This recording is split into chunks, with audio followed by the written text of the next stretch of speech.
कृष्ण कहते हैं कि दिव्यता केवल शक्तिशाली होने में नहीं, बल्कि वास्तविक दिव्यता दूसरों में शक्ति जागृत करने में है। अर्थात दिव्यता को प्राप्त करने वाला व्यक्ति शक्तिशाली तब तक नहीं हो सकता जब तक कि उसकी शक्ति दूसरों के हित में ना हो। वह व्यक्ति दूसरों को दिव्य बनाए, इसमें उसके शक्तिशाली होने का ही परिचय मिलता है। यह जीवन एक रणभूमि है। यहाँ निरंतर संघर्षों का सामना करना पड़ता है। इस संघर्ष रूपी महाभारत में स्वयं अपना सारथी, अपना मार्गदर्शक और योद्धा बनना होता है। कृष्ण कहते हैं कि हद से ज़्यादा सीधा होना भी ठीक नहीं होता, क्योंकि जंगल में सबसे पहले सीधे पेड़ों को ही काटा जाता है। अर्थात इस जीवन में अधिक सीधा होना, सरल होना भी अनुचित है। जो सरल और सीधे स्वभाव का होता है, लोग उसका अनायास ही फ़ायदा उठाते हैं। कृष्ण कहते हैं कि किसी को मुंह से माफ़ करना और दिल से माफ़ करने में अंतर होता है। यानी मुंह से माफ़ करने में किसी को वक्त नहीं लगता और दिल से माफ़ करने में सारी उम्र बीत जाती है। अर्थात मुंह से माफ़ी देना और हृदय से माफ़ी देने में काफ़ी अंतर है। मुख द्वारा दिए गए माफ़ी को तत्काल प्राप्त किया जा सकता है, किंतु दिल की माफ़ी प्राप्त करने में उम्र बीत जाती है। कृष्ण कहते हैं कि प्रभु अपने भक्तों की सदैव परीक्षा लेते रहते हैं। इस परीक्षा में भक्तों को अनेकों कष्टों का सामना करना पड़ता है। सामान्य लोग इसे अपना दुख मानकर पीछा छुड़ाते हैं, वहीं जो साधक होते हैं वो प्रभु की इच्छा समझकर उसका सामना करते हैं। संसार के वियोग में जो सुख प्रतीत होता है, उसमें दुख भी मिला रहता है, परंतु संसार के वियोग से सुख दुख से अखंड आनंद प्राप्त होता है। सांसारिक सुख क्षणिक होता है। जो सुख आज प्राप्त हो रहा है वह सुख स्थायी नहीं है। यह सुख आपके साथ सर्वथा नहीं रहने वाला।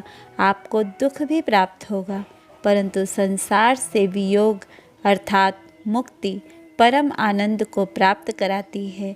यह ईश्वर तक पहुंचाती है। संबंध उसी आत्मा से जुड़ता है जिनका हमसे पिछले जन्मों का कोई रिश्ता होता है, वरना दुनिया की इस भीड़ में कौन किसको जानता है। माना जाता है कि जीवन के पूर्व कर्मों का फल हमें इसी जन्म में प्राप्त होता है। जितने भी रिश्ते, नाते, सुख दुख व्यक्तिगत जीवन में प्राप्त होते हैं, वह हमारे पूर्व जन्मों का ही फल होता है। प्रेम और आस्था दोनों पर किसी का जोर नहीं होता। यह मन जहाँ लग जाए वहीं ईश्वर नज़र आता है। आस्था और प्रेम पर व्यक्ति का स्वयं नियंत्रण होता है। जहाँ आस्था और प्रेम लग जाता है वहीं श्री कृष्ण के दर्शन हो जाते हैं, क्योंकि श्री कृष्ण सर्वव्यापी हैं। राधा और कृष्ण दोनों अवतारी थे। दोनों का जन्म कुछ विशेष परिस्थितियों के लिए हुआ था। उन दोनों का मिलना बिछड़ना बस एक प्रक्रिया मात्र थी, जिसके माध्यम से प्रेम का वास्तविक रूप समाज को दिखाना था।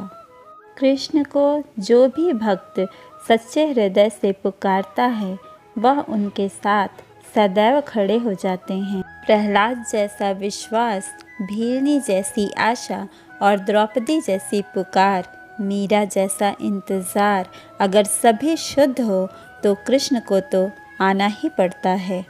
जीवन में आधे दुख इस कारण जन्म लेते हैं क्योंकि उनसे आशाएं बड़ी होती हैं। इन आशाओं का त्याग करके देखो, जीवन में सुख ही सुख है। आशाएं व्यक्ति को दुख के मार्ग पर ले जाती हैं। आशाएं बड़ी प्रबल होती हैं। आशा अनुरूप कार्य होने पर जहाँ खुशी मिलती है, वहीं आशा के विरुद्ध कार्य हो तो दुखों का पहाड़ टूट जाता है। व्यक्ति के जीवन में आशा दुख का प्रमुख कारण है। जिनकी किस्मत अच्छी होती है, जिनके पास किसी साधन की कोई कमी नहीं होती, वह थोड़ा सा भी कष्ट नहीं झेल पाते। थोड़ी सी भी कमी होने पर भगवान को कोसते हैं। वहीं जिनके पास अभाव होता है, जिनके पास साधन की कमी होती है, उनके पास अगर थोड़ी सी भी बरकत हो या खुशी मिले तो वह भगवान को धन्यवाद कहते हैं। लोग कहते हैं कि अपनों के आगे झुक जाना चाहिए, किंतु सच बात तो यह है कि जो अपने होते हैं वह कभी झुकने नहीं देते। जो लोग यह कहते हैं कि अपनों के आगे झुकने में कोई बुराई नहीं है, उन्हें यह भी मालूम होना चाहिए कि जो अपने होते हैं वह कभी झुकने नहीं देते।